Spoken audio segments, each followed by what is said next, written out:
দৃষ্টিভঙ্গির চশমা। একটি দীর্ঘ ভ্রমণ এক বিশাল সাম্রাজ্যের অধিপতি ছিলেন মিস্টার আরিয়ান। তার অঢেল সম্পদ, হীরা জহরত আর প্রাসাদোপম বাড়ি থাকলেও একটি অদ্ভুত সমস্যায় তার জীবন পিছিয়ে উঠেছিল। সমস্যাটি ছিল তার চোখের অসহ্য যন্ত্রণা। দিনের আলো ফুটলেই তার মনে হতো হাজার হাজার জ্বলন্ত কয়লা কেউ তার চোখের ওপর চেপে ধরেছে। কোনো উজ্জ্বল রং, এমনকি সূর্যের সাধারণ আলো তার কাছে নরক যন্ত্রণার মতো মনে হতো। চিকিৎসার ব্যর্থতা আরিয়ান সাহেব তার এই রোগের জন্য পৃথিবীর শ্রেষ্ঠ সব চক্ষু বিশেষজ্ঞদের ডাকলেন।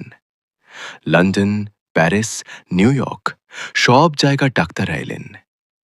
কেউ বললেন এটি স্নায়বিক সমস্যা, কেউ বললেন চোখের মনির রোগ।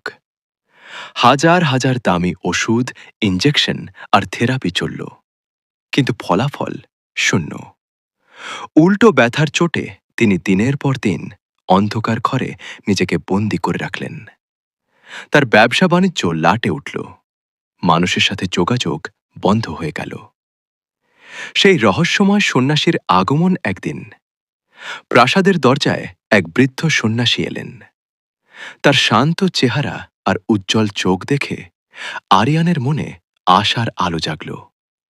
সন্ন্যাসী আরিয়ানকে পরীক্ষা করে দীর্ঘশ্বাস ফেলে বললেন, বৎস, তোমার রোগটি শরীরের নয়, এটি মনের ও দেখার। তুমি এই জগতের উজ্জ্বল আর কর্কশ রঙের ভিড়ে নিজের শান্তি হারিয়ে ফেলেছ।